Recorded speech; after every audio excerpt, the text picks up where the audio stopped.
नीलांचल की पावन भूमि पर विराजमान प्रभु श्री जगन्नाथ केवल एक देवता नहीं बल्कि अपने भक्तों के सखा हैं।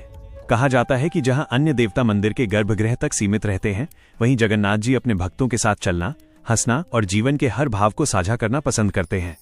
प्राचीन काल में राजा इंद्रद्युम्न को स्वप्न में प्रभु का दिव्य दर्शन हुआ।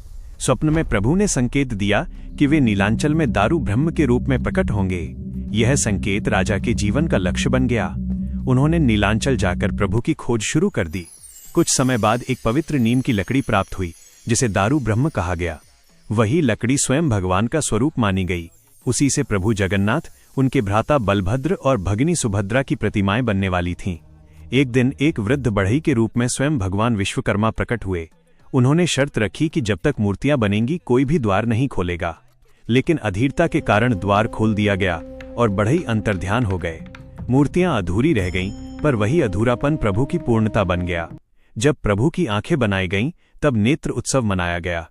पहली बार प्रभु ने अपने करुणामय नेत्रों से भक्तों को निहारा। उस दिन से जगन्नाथ जी को दर्शन के भगवान कहा जाने लगा। वर्ष में एक बार प्रभु अपने मंदिर से बाहर निकलते हैं। रथ यात्रा में राजा, सेवक, गरीब, अमीर सभी एक साथ रथ खींचते हैं। यहाँ न कोई छोटा होता है न बड़ा।